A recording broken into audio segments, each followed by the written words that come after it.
ইরফান মুস্কান ইরফান এই তোমরা চুলার থেকে সরে দাঁড়াও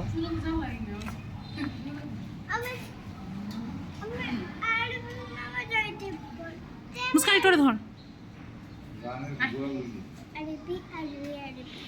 খালা